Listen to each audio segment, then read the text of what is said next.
meus amigos, nós estamos aí mais uma vez nos encontrando nessa quarta-feira, dia do nosso momento compartilhado, do nosso projeto especial da nossa comunidade São Mateus, aqui de Cachoeirinha. Alegria sempre em poder voltar a esse espaço para podermos conversar um pouco sobre coisas que nós compartilhamos dentro da nossa vida da comunidade, coisas que nós realizamos, e uma delas é o nosso encontro do departamento feminino da nossa comunidade, que aconteceu agora na última quarta-feira. Aliás, desculpa, quarta-feira é o nosso encontro hoje, no último sábado, né? Foi o nosso encontro do Departamento de Servas aqui, da nossa comunidade São Mateus, recebendo uma visita também de intercâmbio da comunidade São Paulo da Vila Fátima. Tivemos a oportunidade de estarmos juntos aí, os dois departamentos. E o tema que nós estudamos ali foi baseado no livro da Singularidade de Deus, sobre a Singularidade de Deus, editado pela Liga de Servas Luteranas do Brasil, o capítulo que fala sobre a luz do mundo, Jesus dizendo: eu sou a luz do mundo. E esse é o tema então do nosso encontro de hoje. Nós vamos direto ao nosso momento de oração. Nosso Deus e Pai Celestial, muito obrigado por seres a luz da nossa vida, por teres olhado sempre para nós com bondade e amor desde o início da Tua criação, providenciando a luz que nos dá direções, que nos dá segurança, que nos dá sentido, que traz o colorido, que traz o significado da vida para todos nós. Permita que sempre possamos andar nessa luz, permita que sempre possamos também nos identificar com esta luz, e especialmente com a luz da Tua Palavra em nossas vidas, e que possamos ser mensageiros dessa luz, possamos ser embaixadores desta Palavra que é a luz do nosso caminho. Concede-nos a graça hoje de refletirmos sobre a Palavra de Cristo, quando Ele diz que Ele é a luz do mundo, e que possamos também procurar nossa identificação com esse Cristo que ilumina o caminho de todos nós. Em nome do Senhor Jesus, pedimos e agradecemos. Amém. Muito bem, meus amigos, então, minhas amigas que estão aí, nós vamos aí partindo do capítulo 8 do livro de João, Evangelho, versículo 12. Então, o texto de arrancada para nós é: eu sou a luz do mundo. Quem me segue não andará nas trevas, pelo contrário, terá a luz da vida. Esse é o texto básico. Pensando um pouco sobre luz, luz e trevas, né? São as duas polaridades que nós temos aí sobre esse assunto. Quando nós pensamos na luz, nós vamos abrir a nossa Bíblia e vamos ver que foi uma das primeiras coisas que Deus providenciou na criação, né? Quando tudo era sem forma e vazio, havia trevas, Deus criou a luz. E ali diz então em Gênesis capítulo 1, versículo 13 e 4... haja luz e houve luz, e Deus viu que a luz era boa, e fez separação entre luz e trevas. Aí está a origem da luz. Quando falamos sobre luz como luz, né? É uma criação de Deus, é uma invenção de Deus para trazer digamos assim, a nossa visão, todas as coisas que Ele posteriormente ia colocar à nossa disposição. O mundo todo, a beleza toda da criação, não seria possível ser percebida, desfrutada e ser encantadora pela presença da luz. Na escuridão nós não percebemos nada, nós não enxergamos, não vemos as cores e as formas. A luz é que nos traz a possibilidade de fazermos essa identificação. Então aí esse processo, né, de luz como criação de Deus.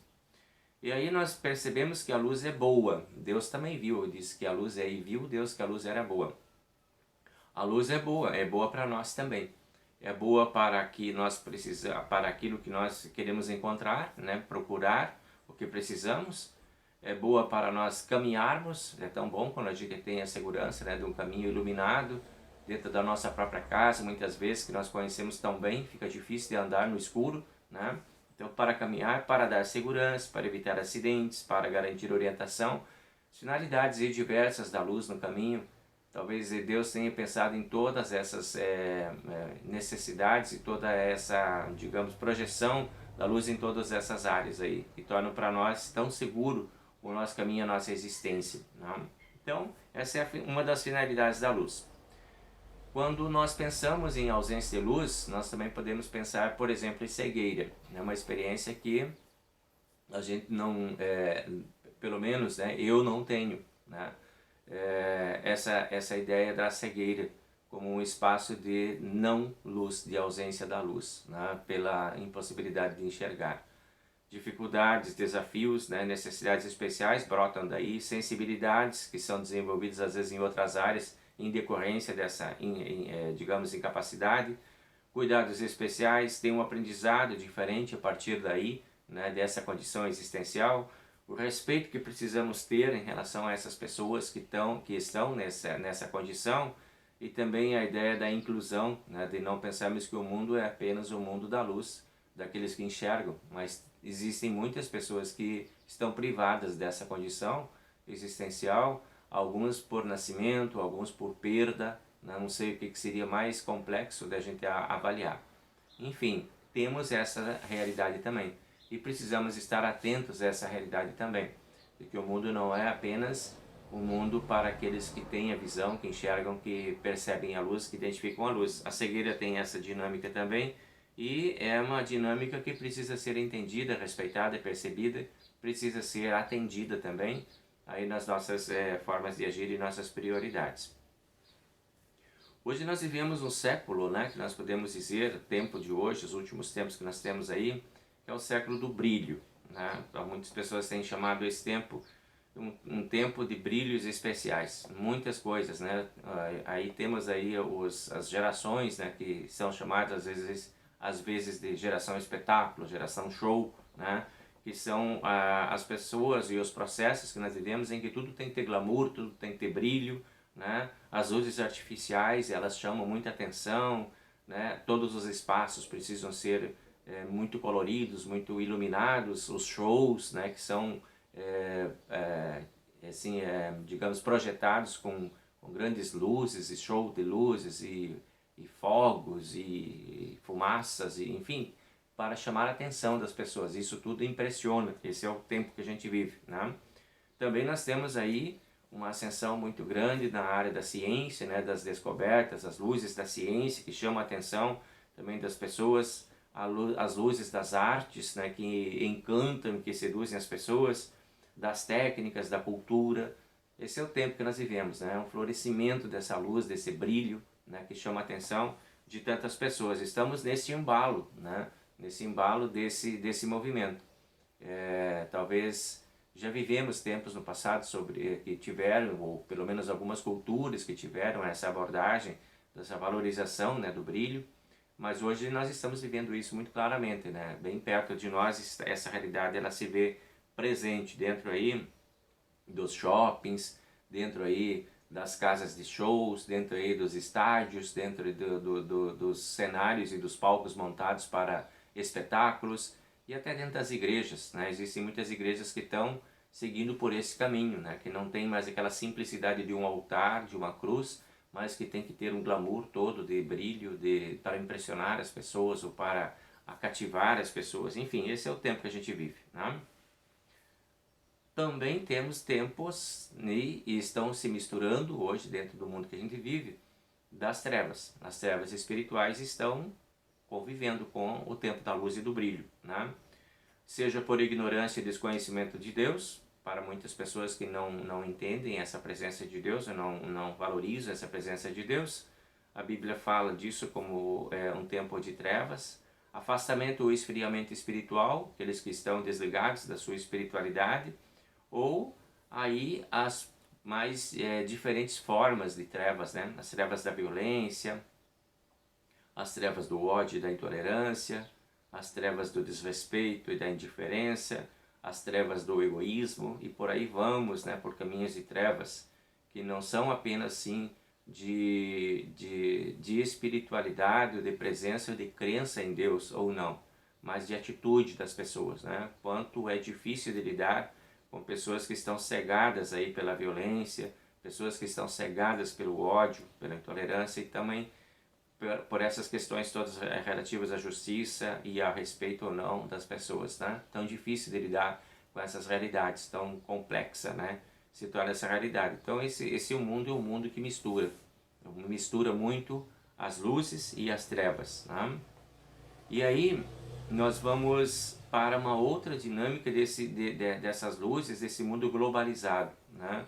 Que hoje as coisas acontecem num clique e atravessam o universo, né? E todos ficam sabendo ao mesmo tempo o que está acontecendo.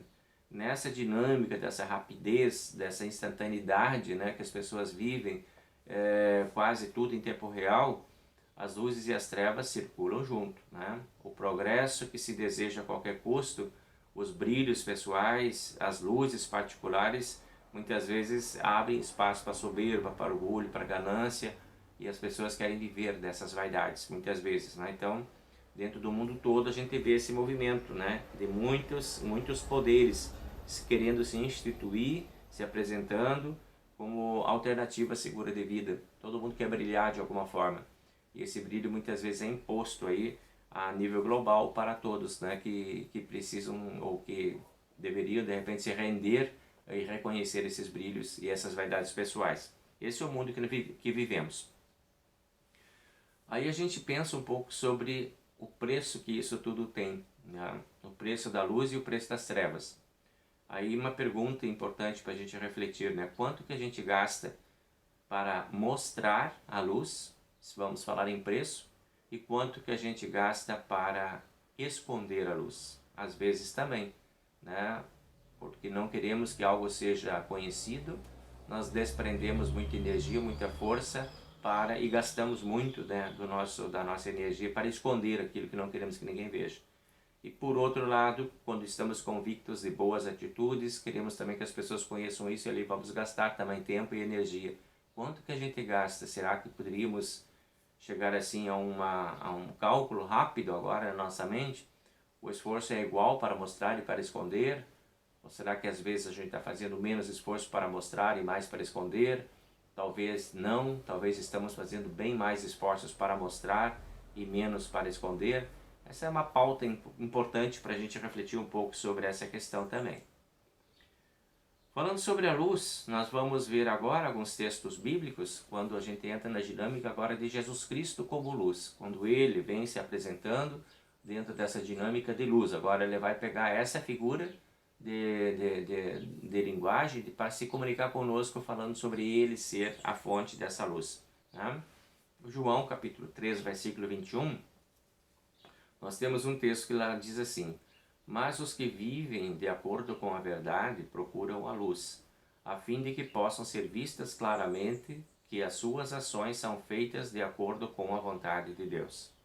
Os que vivem de acordo com a verdade querem mostrar essa verdade, querem publicar essa verdade e vão procurar a luz para mostrar, porque é na luz que as coisas aparecem. Então aqui nós já temos uma pista interessante, né? Se nós estamos falando de luz, uma das coisas que a gente pode trazer para a luz é o apego à verdade. A verdade está revelada no Evangelho, está revelada em Cristo. A verdade pode ser construída pelo nosso jeito de ser, pensar e agir também, né? Então essa ideia de trazer a verdade para a luz é um conselho importante da parte de Cristo. E o apóstolo Paulo fala então sobre isso também. Ele diz: por isso então vivam como pessoas que pertencem à luz, pois a luz produz uma grande colheita de todo tipo de bondade, honestidade, verdade, e tragam todas essas coisas para a luz. Olha que conselho interessante de Paulo, né? Que a gente tem essa ideia de buscar essa propagação da luz, de nos tornarmos assim agentes da luz, de vivermos, de pertencermos à luz, de ter a nossa vida iluminada pela presença de Deus, de formas que nossos pensamentos, palavras e ações possam contribuir para um mundo mais seguro, mais iluminado. E aí Paulo diz assim: não participem das coisas que pertencem à escuridão, porque é vergonhoso até falar sobre o que essas pessoas fazem em segredo. Você que está dormindo, acorde, levante-se e Cristo te iluminará. Então, né, seguindo o primeiro versículo lá, Cristo é que é a fonte da nossa luz. Então não participemos das coisas que não são da luz. Se temos algo que de repente precisa ser escondido, o conselho de Paulo é então abandone, né? Porque isso é vergonhoso até falar sobre isso, que dirá fazer então. Então essa ideia de Paulo é uma ideia bem interessante, que nos aproxima da fonte da luz. Venha, levante-se, acorde-se e Cristo te iluminará. Cristo te dará bons pensamentos, boas ideias. Cristo te coloca na luz. Você estando conectado a Cristo, está conectado à fonte da luz. E essa luz então ela dissipa as trevas, essa luz de Cristo.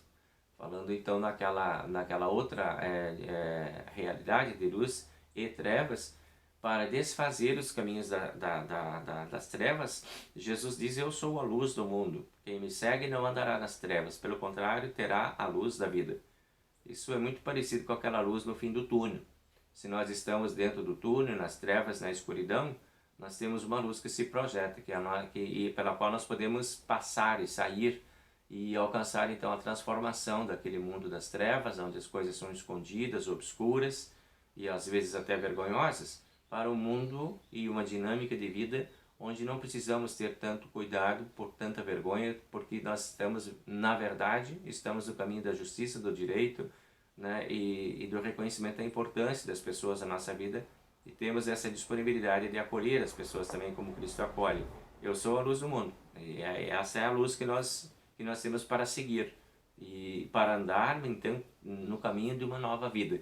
Essa nova vida é construída à luz de Cristo.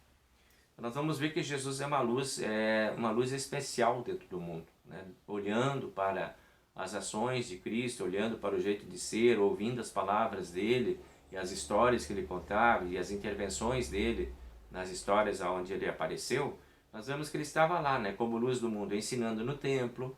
Nós vemos que ele, como luz do mundo, estava lá aconselhando os que vinham a ele, não rejeitou ninguém, não expulsou, não correu ninguém porque era diferente, pelo contrário, acolheu as diferenças, sentou com os diferentes, conversou, aconselhou, né? Respeitava as autoridades, mas não encobria os erros delas, né? Denunciava também o que precisava ser denunciado, alimentava multidões, então aí a compaixão e a pena, né? Olhando as misérias das pessoas, né? E permitindo chegar-se ali para iluminar essa condição. Curou doentes que estavam presos aí nas trevas das suas dores, exclusões e dificuldades, né, da sua vida, da sua saúde, e inclusive ressuscitando pessoas que estavam presas à morte. Ele trouxe de volta, né, a vida as pessoas que estavam ali com quem ele pôde intervir. Então isso é ser luz do mundo, é ser poder transformador. E Cristo tem essa perspectiva de ser esse poder transformador. Eu sou a luz do mundo, é isso. É a Ele que nós estamos convidados a nos ligar. Então lá a gente vai encontrar o João falando sobre isso, e ele identifica Cristo como a palavra, como o verbo que se fez carne e habitou entre nós, aquela palavra que Deus usou lá na criação do mundo. E João vai dizer a palavra era a fonte da vida, e essa vida trouxe luz para todas as pessoas. A luz brilha na escuridão e a escuridão não consegue apagá-la. Esta é a luz de Cristo, que está aí se manifestando diante de nós em forma de palavra viva encarnada. Essa é a palavra de Deus que nós temos em Cristo. Ele é a fonte, a mesma palavra que Deus usou para dizer haja luz, é essa palavra que se torna luz também na nossa vida, na pessoa de Cristo. Então Cristo é a nossa fonte de luz. Sobre si mesmo, Cristo diz, eu sou a luz do mundo, quem me segue não andará em trevas, mas terá uma luz nova, a luz da vida. Então, ele próprio se identifica, ele não é apenas reconhecido pelos outros, mas ele se vê nessa dinâmica de ser a luz do mundo para todos nós também. O problema é que nem todo mundo viu essa luz, nem todo mundo quer essa luz, nem todo mundo vê essa luz. Então, em João escreve no Evangelho, capítulo 3, este é o julgamento. A luz veio ao mundo, mas os homens amaram as trevas e não a luz, porque as suas obras eram más. Quem pratica o mal odeia a luz e não se aproxima da luz, temendo que as suas obras sejam manifestas. Mas quem pratica a verdade vem para a luz, para que se veja claramente que as suas obras são realizadas por intermédio de Deus. Então, olha aí, né? Essa é a ideia que João traz para nós, né? Nem todo mundo quer essa luz, porque essa luz às vezes ela pode denunciar atitudes que a gente não queira manifestar, que a gente não queira ser, pelas quais não queira ser conhecido, né? Mas quem pratica a verdade, quem é amigo da verdade, sempre vem para a luz, ele não tem problema quanto a isso, porque ele está focado na verdade, está focado nas boas virtudes, na justiça, no direito, no respeito. Então ele vem com essa ideia de publicar essas coisas, não tem receio, não há o que esconder, por isso vem, mas nem todo mundo tem essa mesma dinâmica. Muitos preferem as trevas porque suas obras são das trevas e querem esconder então aquilo que fazem. Essa é a dinâmica que nós vivemos no mundo de hoje também, né? O mundo não tem só luz, o mundo tem essa ideia também das trevas. O chamado que a gente tem de Cristo é de nos tornarmos embaixadores da luz. Na verdade, Quando nós nos conectamos a Cristo, nós nos tornamos agora também fontes de luz dentro do mundo. Essa é a ideia, né? Nós nos tornamos uma fonte dessa luz. Assim diz Jesus: eu sou e vocês também são a luz do mundo, serão a luz do mundo, porque estarão comigo, porque estão ligados a mim. Então a ideia de nós propagarmos a luz de Cristo, de nós levarmos essa luz de Cristo para as outras pessoas, de nós nos transformarmos em fonte de luz, né? Essa é a ideia. Nos transformamos em fonte de luz porque estamos ligados à fonte da luz verdadeira, da luz boa. E é isso que Deus espera de cada um de nós. É para isso que Ele mandou também o Cristo dentro do mundo, para que nós tenhamos essa nova dimensão da nossa própria existência humana. Então, lá em Mateus, no capítulo 5, que faz parte do Sermão do Monte, Jesus vai dizer para nós: vocês são a luz do mundo. Não se pode esconder uma cidade construída sobre um monte. E também ninguém acende uma candeia e coloca debaixo de uma vasilha. Ao contrário, coloca em lugar apropriado. Assim também assim ilumina todos os que estão na casa. Assim brilhe a luz de vocês diante dos homens, para que vejam as suas boas obras e glorifiquem ao Pai de vocês que está nos céus. Olha que interessante essa fala de Cristo, né? Vocês são a luz do mundo agora. Vocês são os protagonistas dessa luz. É o que Deus espera de vocês. E essa luz que são vocês agora não pode ser colocada lá debaixo de um balaio, debaixo de um cesto, dentro de um armário. Não pode guardar a luz. A luz tem que ficar no lugar que todos enxerguem. Porque a luz tem esse objetivo de ser propagada. Se coloca no lugar alto dentro da tua casa para que todos possam desfrutar da claridade dessa luz. Então essa é a ideia também de nós estarmos à vista do mundo, que o mundo possa nos ver e nos enxergar, para que nossas ações sejam conhecidas do mundo e sejam inspiradoras também para as pessoas que estão dentro do mundo. Então, o chamado que a gente tem é que o nosso falar e o nosso agir mostrem coerência, que a gente não fique falando uma coisa e fazendo outra, vivendo um cristianismo ou uma fé fingida, de aparência, mas de verdade, né? Então, a coerência entre o falar e o agir são coisas importantes agora para a propagação da luz de Cristo. A luz também tem a finalidade de nos manter em comunhão. Olha que interessante, lá em 1 João, capítulo 1, 7, ele diz assim: se andarmos na luz, como Ele está na luz, mantemos comunhão uns com os outros, e o sangue de Jesus nos purifica de todo pecado. Então, uma forma de manter a comunhão é a gente viver na luz. Nós estando todos na luz, estamos em comunhão uns com os outros. Então, a luz tem essa finalidade de eu poder enxergar o meu irmão, de eu poder enxergar quem verdadeiramente ele é, de que ele não fique se escondendo de mim, que ele fique também se manifestando como fonte de luz de Cristo aí dentro do mundo, e juntos possamos iluminar o mundo que nós vivemos. Então, a ideia da comunhão como fruto da luz. E João 8,12, então, né, ele fala lá sobre quem me segue terá a luz da vida. E como é que a gente faz isso acontecer, será? Né? Aí nós vamos encontrar caminhos que a nossa igreja nos proporciona, que é a confissão dos pecados, o pedido de perdão, o seguimento do caminho e o atendimento a esse chamado para a nova vida, que a igreja constantemente está fazendo para nós através do anúncio da palavra. Tudo isso para que tenhamos luz. Isso é segmento, né? Esse segmento é importante, a gente seguir a Cristo e seguir os caminhos que Ele nos deixou para que possamos com Ele nos transformarmos em luz dentro do mundo também. Martinho Lutero fala sobre isso lá na Reforma, né? Ele diz, né? Ele reflete sobre essa dinâmica de o povo ser um representante, as pessoas serem representantes dentro de Deus, dentro do mundo. Foi a primeira vez aí na história, né, da teologia, na história da igreja, que se falou sobre isso, de que a luz não é uma coisa da igreja, ou do clero, ou dos padres, ou dos pastores anunciarem, mas é do povo viver. Lutero traz essa reflexão baseado lá em 1 Pedro capítulo 2, versículo 9, quando ele está escrito lá, né? Nós somos a nação santa, o sacerdócio real, o povo de Deus, e o único propósito, diz lá, com a finalidade, a fim de proclamar as virtudes de Cristo. Essa é a finalidade para a qual Deus constituiu a sua igreja. Formou uma nação santa e formou um povo dele, que nós chamamos de igreja. Não tem outra finalidade, a única e exclusiva finalidade de ser igreja é proclamar as virtudes de Cristo, ser a luz então dentro do mundo. essa dinâmica Lutero traz, e traz essa reflexão tão importante, tão necessária sobre o sacerdócio universal de todos os crentes. Essa é uma dinâmica nova da igreja no surgimento lá da igreja luterana. Então, é bem importante isso, que a gente tem essa ideia, né, de que todos nós somos responsáveis também pela nossa vida diante do mundo e pelos exemplos que nós trazemos dentro do mundo. E esse então é o nosso momento de reflexão. A gente vai por aí, agora terminando aqui o nosso momento, e ficamos aí com a ideia de podermos ser luz dentro do mundo também. E vamos pedindo a bênção de Deus para este momento e para esta noite. O Senhor nos abençoe e nos guarde. O Senhor faça resplandecer o seu rosto sobre nós e tenha misericórdia de nós. O Senhor sobre nós levante o seu rosto e nos dê a paz. Amém. Gente, era isso então, o nosso momento de hoje. Que Deus abençoe. Que você possa ser uma luz aí dentro de casa. Que você possa ser uma luz aí dentro da tua escola, dentro do teu espaço de trabalho. Que você possa ter esse comprometimento com Deus também, que em Cristo, que é a fonte da nossa luz verdadeira. Certo? Um bom tempo para ti, um bom descanso, uma boa noite. Tchau, tchau e até a próxima quarta.